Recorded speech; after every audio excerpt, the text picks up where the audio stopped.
بالبحث عن أول الحضارات التي تفننت في صناعة الخبز، وجدنا أنه حوالي 8000 عام قبل الميلاد اخترع المصريون القدماء أداة يدوية لطحن الحبوب باستعمال حجر الطحن وما يسمى اليوم بحجر الرحى. وحوالي عام 2600 قبل الميلاد تعلم المصريون القدماء صناعة خميرة الخبز. وفي فترة ما من فترات الأسر الفرعونية استخدم الخبز كنوع من أنواع العملة في المقايضة على السلع الأخرى. ولقد مجدت الرسوم الفرعونية الخبز ووثقت صناعته في الكثير من الجداريات. وكان الفراعنة يدفنون الخبز مع موتاهم ظنا منهم أنهم يؤمنون لهم الغذاء في رحلتهم الأبدية. أما قدماء الإغريق فتعلموا عمل الخبز من المصريين القدماء، ثم انتقل ذلك إلى الرومان. وبحلول القرن الثاني الميلادي نقل الرومان طريقة عمل الخبز إلى معظم أنحاء أوروبا. ولقد بحثنا عن أقدم مخبز وحلواني موجود في مدينة بورسعيد، فوجدنا أن مخبز سان جورج الكائن في شارع البازار هو من أقدم وأعرق وأكفأ المخابز في المدينة وبلا منازع. لذلك قررنا الدخول وعمل هذا الحوار مع صاحب ومدير هذا المخبز.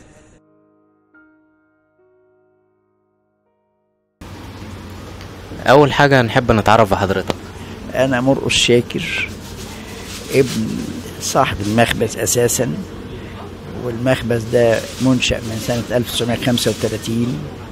والملاحظة أو الحاجة الغريبة اللي في الأمر إن أنا تاريخ ميلادي هو تاريخ إصدار رخصة المخبز، يعني 18 فبراير 35 ده تاريخ ميلادي. رخصة المخبز الأولاني صدرت في 28 فبراير 35. فاحنا الاثنين متلازمين روحيا أكتر من التلازم الجسدي. فعشان كده الإنسان بيتولد ومع حاجة بيحبها فكأنها التوأم يعني. أيوة. فمسألة توأمة. فرغم ان انا طبعا يعني هقول لك ان انا محامي النهارده من دفعه 64، لكن بحب المهنه لان مولود بحبها.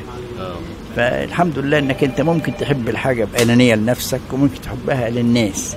فانا حبيتها للمهنه نفسها مش لنفسي.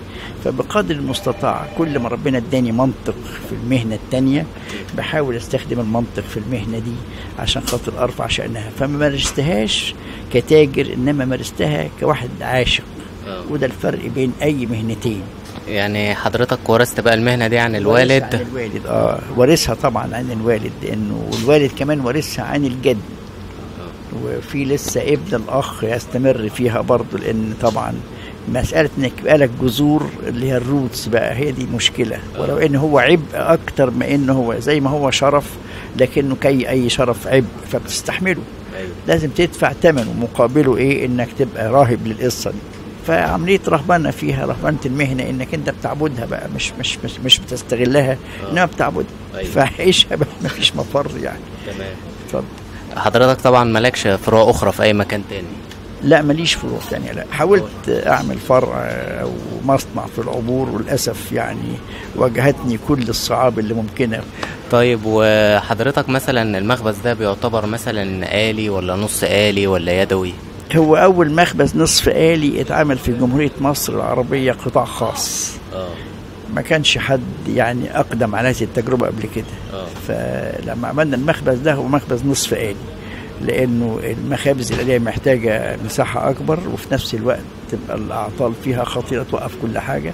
وما كانش عندنا لسه فكرة عن المخابز الآلية، فباعتبارنا عارفين المهنة فعملنا مخبز نصف آلي. يعني بمعنى انك انت عندك كل المكن بيشتغل والبني ادم المصري او العامل مجرد مانيوال، يعني يناول بس، يحط ياخد من الاخر المنتج في الاخر يرص في الصاج والصاج يخش في الفرن خلاص. فده نصف آلي. يعني هو مثلا طريقة صناعة الخبز مثلا هو بيبدأ بالتخمير الأول وبعد كده هي الفن اللي فيها يبدأ من حلة العجين. أيوه.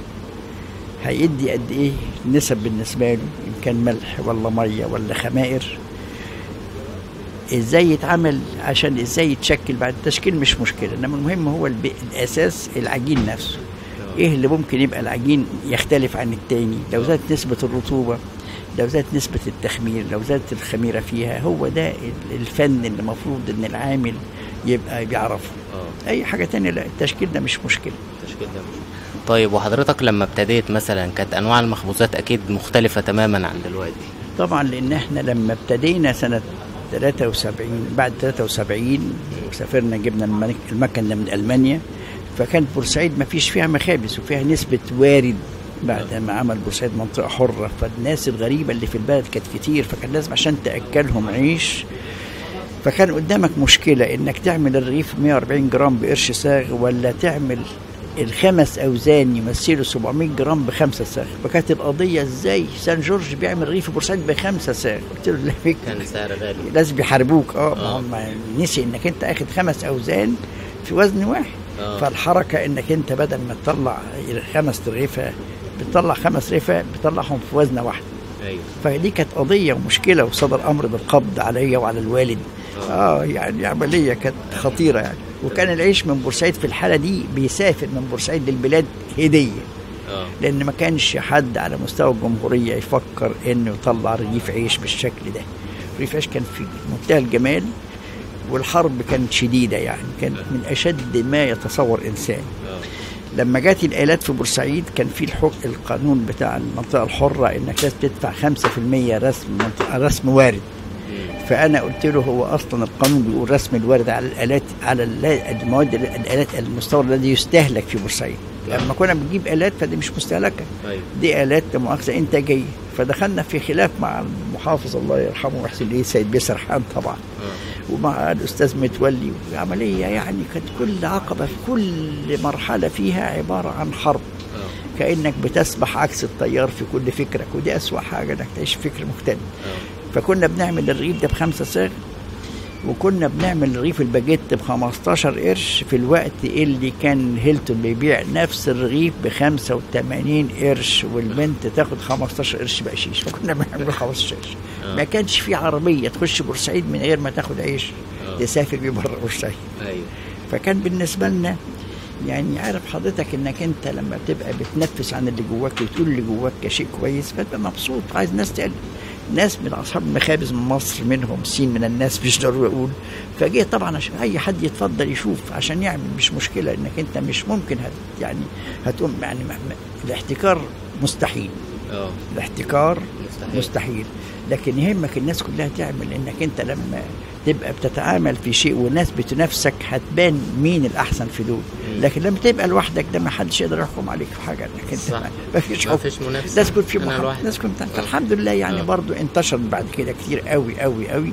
لكن هو دايما يعني الانسان يستمتع انه يبقى اول الطابور، وده مبدا ما يبقاش في وسط الطابور ولا في اخره. الناس تبقى في اول الطابور، اول حاجه تعملها انت، وبقى كده الناس تعمل مشكله. صح، الحمد لله. طيب، وحضرتك زي ما قلت لي قبل ما نبتدي اللقاء بقى تاريخ المخبز، وايام ما كان الاجانب موجودين يعني كانت مختلفه، كان اليونانيين بس تقريبا هم اللي بيعملوا عيش. المهنه دي بالنسبه للعيش الافرنجي بالذات كان قاصر على اليونانيين في بورسعيد. بورسعيد مقسومه كانت 3 احياء، حي الافرنج وحي العرب وحي المناخ. فكان في يافطه في شارع محمد علي بنفس الحيين دول مكتوب عليها من الناحيه دي اوت اوف باوندز ما يعديش، ومن هنا اوت اوف باوندز يعني المصري ما يعديش الناحيه الثانيه، والاجنبي ما يعديش الناحيه دي. فكان اليونانيين هم اللي محتكرين المهنه دي احتكار مطلق، وكانوا يستكتبوا اي واحد يخش المهنه كمبيالات على بياض، بحيث اذا ما التزمش بالسعر الاحتكاري اللي هم يقرروه في الجمعيه بتاعتهم يكتبوا الكمبيالات ويعملوا عليه بروتست وعدم سداد، ويبقى عشان خاطر طلعوا من المهنه. فكان ممنوع على اي مصري انه يمارس المهنه دي وياه. الوالد تخطى المشكله دي قبل 36 لان 28 شارك واحد يوناني، وفي نفس الوقت ربنا سهله لما حس ان هم بقى هيبتدوا يحاربوا، فابتدي 35 قبل معاهده مونتريو اللي هو قبل انغاء الامتيازات. فكان لو انت اختلفت مع اجنبي ورحت اسم الشرطه يقول لك انت وشطارتك، ان قدرت تاخد حقك خد حقك، اما انا ماليش دعوه، مش هتحشر. اسم الشرطه ما كانش حشر جنبك لو انت صاحب حق، يقول لك خد حقك. فكان المصريين عايشين كده ياخدوا لغايه 36. فالمخبز ده معمول قبل انتهاء الامتيازات، وعشان كده هتلاقي اليافطه مكتوبه باللغه اللاتينيه فوق واللغه العربيه مش موجوده، لان كان كل الهم بالنسبه لهم في اللاتينيه، لان هو ده لغه الحي. فكان الحي بالنسبه لهم حي يعني الظهريه ما تلاقيش حد، الساعة 1 الظهر خلاص كله انتهينا، الساعة 5 المخابز كانت تقفل. لما جت وزارة التموين فكرت انها تشبع الناس بفترة الفتح، مش انها توفر له الوقت عشان يقدر يشتغل، لا يسهر 24 ساعة، كان ممنوع يقفل. طبعا ده اسلوب لا مؤاخذة همجي في الفكر، همجية الفكر اسمها همجية الفكر، فالناس همجيين. احنا كنا بنقفل لان كنا يعني عارفين لينا دور، احنا كلنا دخلنا الجامعة فكنا بنخلص طبعا ما نقدرش، فكنا بنساعد، فخلاص الساعة 5 احنا كنا بنقعد الساعة 9، فأنا كنت بقى أخلص المخبز وأطلع مكتبي في الناس. فيعني كونك تعيش المهنة بفهم وفكر وبقصد وبغاية معينة غير غاية الربح، هو ده اللي حقق الإنسان نجاح معين، يخليه باستمرار قدام، لأنك ما يهمكش إنك تكسب. يعني أنا وقت ببقى العيش تالف مهما كان اسمه ما بيعوش، يعني ما بيعوش خلاص، أنا عارف إنه تالف مش هبيعه مهما اتدفع فيه، لأن مش هبيع اسمي عشان يجرى حاجة. فده اللي كان حاصل، وده اللي بيخلي الإنسان باستمرار. زي ما بيقولوا إن بصيت وراك ما تخجلش، وإن بصيت قدامك ما تقلقش. فما حدش هيعيرني بامبارح ويقول إنك أنت ارتكبت الشيء الفلاني، ما حدش هيخوفني من بكرة إن هعمل فيك كويس أوي. فده هو ده المزح. لا بخجل من امبارح ولا بخاف من بكرة. صح.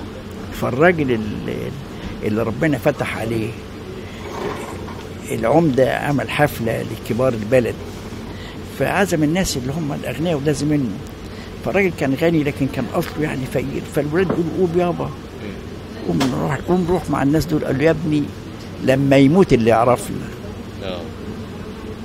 مش هيروح يحضر الحفلة في وسط الناس، لما يموت الناس اللي عارفينه، لأن عارفين إن هو أصله كان إيه. فإحنا بقى بنقول له قوم شرفنا قبل ما يموت اللي يعرفنا. أيوه. يعني إحنا يهمنا الناس اللي عارفة وعارفة أصلنا، هم دول إحنا يبقى يهمنا هم نقعد في وسطهم عشان نعرف. ما الإنسان ما بيقولش أنا ابن فلان، يعني أنا لو قلت في بورسعيد النهارده أنا قصدت أي حاجة ورايح سان جورج، خلاص علامة من العلامات، وده في حد ذاته يعني لا يقدر بمال. صح. لأن الفلوس تروح وتيجي، لكن التاريخ هيفضل. صح. مشكلتنا احنا كمجتمع ما بيحافظش على التاريخ، لأن الصراع النهارده أصبح صراع مادي قصير مدى، ما فيش صراع قصير. لو أنت تبص لأي شركة يقول لك الشركة دي معمولة من سنة كذا، وده رصيد في حد ذاته. بس مين بقى النهارده يفكر؟ يعني هو وزارة التموين قتلته ليه؟